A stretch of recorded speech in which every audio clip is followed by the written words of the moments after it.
Hi, പുതിയൊരു വീഡിയോയിലേക്ക് എല്ലാവർക്കും സ്വാഗതം. ആദ്യമായിട്ട് ചാനൽ കാണുന്ന കൂട്ടുകാരുണ്ടെങ്കിൽ ഒന്ന് സബ്സ്ക്രൈബ് ചെയ്ത് സപ്പോർട്ട് ചെയ്യണേ. ഇന്ന് വന്നിരിക്കുന്നത് ഒരു സ്ട്രോബെറി മിൽക്ക് ഷേക്ക് റെസിപ്പി ആയിട്ടാണ് കേട്ടോ. നമുക്ക് വീട്ടിൽ തന്നെ പെട്ടെന്ന് തയ്യാറാക്കി എടുക്കാൻ പറ്റുന്ന ഒരു മിൽക്ക് ഷേക്ക് റെസിപ്പി ആട്ടോ. അത് എങ്ങനെയാണ് തയ്യാറാക്കി എടുക്കുന്നത് നമുക്കൊന്ന് കണ്ടിട്ട് വരാം. അതിനായിട്ട് ഞാനിവിടെ എടുത്തിട്ടുള്ളത് കുറച്ച് സ്ട്രോബെറിയാണ്. അത് നന്നായി കഴുകി വൃത്തിയാക്കിയതിന് ശേഷം കട്ട് ചെയ്ത് വെച്ചിട്ടുണ്ട് കേട്ടോ. കട്ട് ചെയ്ത് വെച്ച സ്ട്രോബെറി നമുക്കൊന്ന് ജാറിലേക്ക് ഇട്ട് കൊടുക്കാം.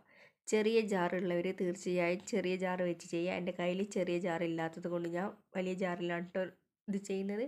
നമുക്കിതിലേക്ക് വേണ്ട മെയിൻ ഇൻഗ്രീഡിയൻസ് എന്ന് പറയുന്നത് പാലാണ്. ഞാൻ പാൽ നന്നായി തിളപ്പിച്ചതിന് ശേഷം അത് തണിഞ്ഞതിന് ശേഷം തണുപ്പിച്ചെടുത്തതാണ് കേട്ടോ. ഈ പാലിൻ്റെ കൂടെ നമുക്കിതിൽ ഐസ് ക്യൂബ് കൂടി ചേർക്കാം. ഞാനിപ്പോൾ ഐസ് ക്യൂബ് ചേർക്കുന്നില്ല, എനിക്ക് കോൾഡ് ഉള്ളത് കൊണ്ട്. ഇനി നമുക്കിതിലേക്ക് പഞ്ചസാരയാണ് കേട്ടോ ചേർക്കാനുള്ളത്. അപ്പോൾ നിങ്ങൾ ചെയ്യുമ്പോൾ ഐസ് ക്യൂബ് കൂടി വെച്ച് ചെയ്യാതെ നല്ലൊരു ടേസ്റ്റ് കിട്ടും. അപ്പോൾ ആവശ്യത്തിനുള്ള പഞ്ചസാരയും കൂടി ചേർത്തതിന് ശേഷം ഇത് നമുക്ക് നന്നായിട്ടൊന്ന് അടിച്ചെടുക്കേണ്ടതുണ്ട്. അപ്പോൾ എൻ്റെ വലിയ ജാറിൽ കുറച്ചായിട്ടേ ഇതുള്ളൂ. അപ്പോൾ നിങ്ങൾ ചെറിയ ജാറ് വെച്ച് തന്നെ ചെയ്യുക. ഞാനിതൊന്ന് അടിച്ചെടുത്ത് വരാം കേട്ടോ.